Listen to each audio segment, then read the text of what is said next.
అది అది civil proceeding అవుతుంది. అవును, అది వ్యాపారంలో లాభం రావచ్చు, నష్టం రావచ్చు.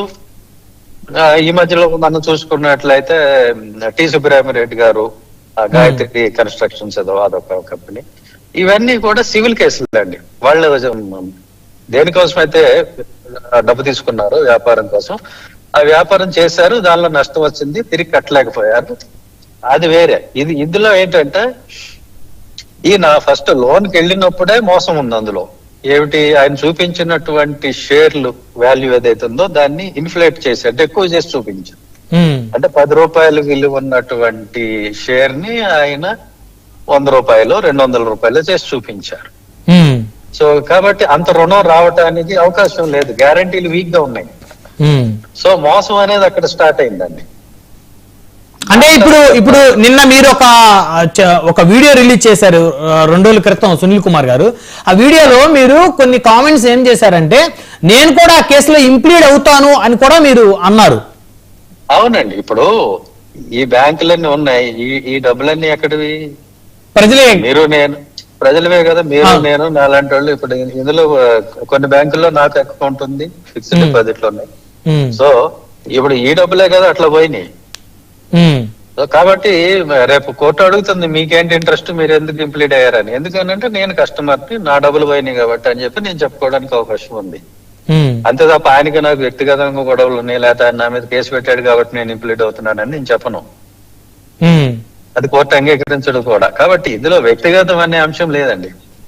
సో ఇంకోటి ఏంటంటే, ఇప్పుడు ఇన్ని బ్యాంకుల్ని ఆయన మోసం చేసినప్పుడు కంపెనీ పెడతానని పెట్టకుండా ఒక కంపెనీ పెట్టినట్టు చూపించి దానిలో బొగ్గు పడినట్టు, ఆ బొగ్గు కాకులు ఎత్తికిపోయినాయి అని ఇలా రకరకాలుగా మోసం చేసి ఆ డబ్బు ఫిక్స్డ్ డిపాజిట్ వేసి, ఆ ఫిక్స్డ్ డిపాజిట్ మీద మళ్ళీ లోన్ తీసుకొని, ఇలా ఒకటి కాదండి, అన్ని వైలేషన్స్ ఉన్నాయి.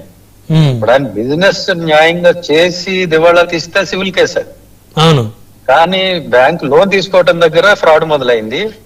వ్యాపారం చేయకపోవటం అనేది ఇంకొక ఫ్రాడ్. ఆ ఇచ్చిన డబ్బుల్ని ఫిక్స్డ్ డిపాజిట్ వేసి మళ్ళీ దాని మీద లోన్ తీసుకోవటం ఇంకొక ఫ్రాడ్. ఆ తీసుకున్న డబ్బుల్ని తిరిగి కట్టకపోవటం అనేది ఇంకో ఫ్రాడ్. సో ఇన్ని నేరాలు ఉన్నాయి, ఖచ్చితంగా ఈ శిక్ష పడుతుంది. ఎందుకనంటే ఇందులో ఓరల్ ఎవిడెన్స్ లేదండి. అంటే ఎల్లయ్య పుల్లయ్య వచ్చి నేను చూశాను, నాకు తెలుసు, నాకు తెలిసింది అని చెప్పక్కర్లా. అన్ని రికార్డెడ్ గా ఉంటాయి. మీరు ఫస్ట్ అప్లికేషన్ పెట్టిన దగ్గర నుంచి, ఆ ప్రాసెస్ అవటం దగ్గర నుంచి, గ్రాంట్ అవటం, ఈయనకి ఇవ్వటం, ఇదంతా కూడా ఆన్లైన్ జరుగుతుంది. ఈ రోజున మీరు 2000 రూపాయలు 1000 రూపాయలు అయినా కూడా మీరు బ్యాంక్ వెళ్తే క్యాష్ లో ఎక్కడ మీరు ట్రాన్సాక్షన్ చేసే పరిస్థితి లేదు. అలాంటిది 2000 కోట్లు క్యాష్ లో అవ్వదు కదా, అంతా ఆన్లైన్ అవుతుంది, రికార్డెడ్ గా ఉంటుంది. అవును. సో కాబట్టి ఎదురుగుండా సాక్ష్యాలు కనబడుతున్నప్పుడు శిక్ష పడకుండా ఎట్లా ఉంటుంది అనుకుంటున్నారు మీరు? అయితే సునీల్ కుమార్ గారు, మీరు ఎలా ఉంటుంది? అవును అవును మీరు అన్నారు, అరెస్ట్ జరిగినప్పుడు వ్యక్తిగత హోదాలో అయితే అది వేరేనండి, అది అలాగపోతుంది, చిన్న న్యూస్ అవుతుంది అది. ఓకే. కానీ ఇప్పుడు ఒక డిప్యూటీ స్పీకర్ హోదాలో ఉండే అరెస్ట్ అయితే దానివల్ల రాష్ట్ర ప్రతిష్ట దెబ్బతింటుంది, అది మొత్తం రాష్ట్రం మీద రిఫ్లెక్ట్ అవుతుంది అనేది నేను చెప్పిన పాయింట్. అదేవిధంగా ఇప్పుడిప్పుడే మన రాష్ట్రానికి పెట్టుబడులు వస్తున్నాయి, అందరూ మన మీద నమ్మకంతో ఉన్నారు. పెట్టుబడి పెట్టే వాళ్ళకి నమ్మకమే కదండి ఆధారం. సో ఇట్లాంటివి జరిగి ఒక బ్యాడ్ నేమ్ వచ్చినప్పుడు స్టేట్ కి ఆ పెట్టుబడిదారులు వెనకపోతారు, కొత్త వాళ్ళు రారు.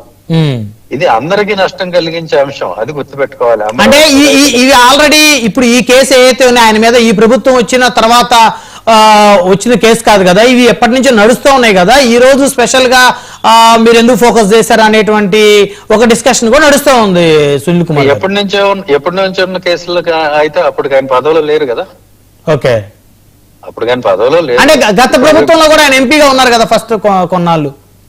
అదే నేను అంటున్నా, ఇప్పుడు ఎంపీగా ఉంటే అరెస్ట్ అయితే ఒక ఎంపీ అరెస్ట్ అయినట్టు ఉంటుంది. కానీ ఒక స్టేట్ మొత్తానికి సంబంధించిన పదవిలో ఉంటే, పదవిలో ఉండి అరెస్ట్ అయితే అప్పుడు రాష్ట్ర ప్రతిష్ట కదా పోయేది. ఓకే, మీకు అర్థం అవుతుందా? గట్టిగా అరెస్ట్ అవుతారు, అభ్యంతరం ఏం లేదు.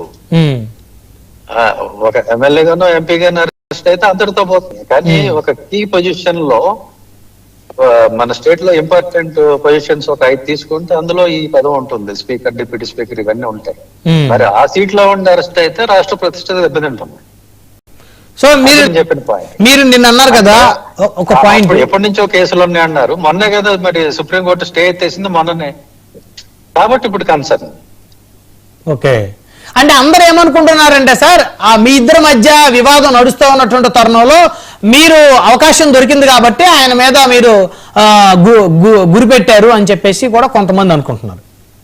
అదే నిజం అనుకుందాం కాసేపు, అదే నిజం అనుకుందాం, కానీ నేను చెప్పింది అబద్ధం కాదు కదా. నేను చెప్పింది నిజం అబద్ధం అదే ఆలోచించాలి. రేపు జరిగే పరిణామాల వల్ల ఈయన మీద అరెస్ట్ గాని రేపు కన్విక్షన్ గాని ఇవన్నీ జరిగినప్పుడు ఆ స్టేట్ కి దెబ్బ తగులుతుందా లేదా అనేది చూసుకోవాలి. అంటే ఇప్పుడు మీరు రఘురామకృష్ణరాజు గారు రాజీనామా చేయమంటారా డిప్యూటీ స్పీకర్ గా? ఆయన రాజీనామా చేయాలండి కరెక్ట్ గా ఆలోచిస్తే, ఇలాంటివి ఉన్నప్పుడు రాష్ట్ర ప్రతిష్ట దృష్ట్యా, లేదంటే ఆయన తొలగించాలి. ప్రభుత్వం తొలగించాలంటారా? అవును కదా, మరి ఇంకెవరు తొలగిస్తారు, మీరు నేను తొలగించలేం కదా. సో మీరైతే ఖచ్చితంగా ఈ కేసులో ఇంప్లీడ్ అవుతారు, వెంటాడతారు మీరైతే? ఈ ఒకటే కాదండి, ఇప్పుడు 3 కేసులు ఉన్నాయి, ఇంకా కొన్ని కేసులు రాబోతున్నాయి, అన్నిట్లో నేను ఇంప్లీడ్ అవుతాను. సో మీకేమన్నా ఫోన్ కాల్స్ రావడం కానీ బెదిరింపు కాల్స్ రావడం కానీ ఏమన్నా జరిగాయా ఈ 2-3 రోజుల్లో? ఎందుకంటే మీరు చాలా సీరియస్ గా ఈ కేసులో, ఆయన వ్యక్తిగత కేసులో ముందుకెళ్తున్నారు అని స్టేట్మెంట్ ఇచ్చిన తర్వాత. నా సంగతి తెలుసు, బెదిరించే కొద్దీ నేను ఇంకా మరింత గట్టిగా పోరాడతాననే విషయం వాళ్ళకి తెలుసు. 5 సంవత్సరాల నుంచి ఆయన బెదిరిస్తానే ఉన్నాడు, నా గురించి మాట్లాడుతూ ఉన్నాడు, నేనేం బెదరలేదు కదా. అది చేస్తా ఇది చేస్తా అన్నాడు, వ్యక్తిగతంగా దూషించాడు. ఆయన ఎంతవరకు పోవాలో అంతవరకు పోయాడు. పద్ధతి దాటి ఒక లైన్ దాటి కూడా ఆయన మాట్లాడిన పరిస్థితి. మీరు అన్నారు ఆయన స్నేహితులే ఇచ్చారు డేటా అని అన్నారు, నిజమా సార్? నేను చెప్పాను కదండి ఆల్రెడీ, నిజమే కదా. అంటే ఏంటి, ఆయన స్నేహితులు కూడా ఆయన మీద వ్యతిరేకంగా ఉన్నారా ఏంటి మీరు చెప్పిన విధానం ప్రకారం? ఖచ్చితంగానండి, అంటే ఆయన వ్యవహరించే విధానం, మాట్లాడే విధానాన్ని బట్టి వాళ్ళు ఖచ్చితంగా కోపంతో ఉన్నారు. వాళ్ళు కొంతమంది ఇచ్చారు, లేకపోతే నాకెలా తెలుస్తుంది? సో మొత్తానికి పివి సునీల్ కుమార్ గారు, రఘురామకృష్ణరాజు గారికి సంబంధించినటువంటి ఆ బ్యాంకుల ఇష్యూ కేసులో మీరు కూడా ఇంప్లీడ్ అయ్యి ఆ కేసులో ఒక పురోగతి సాధించే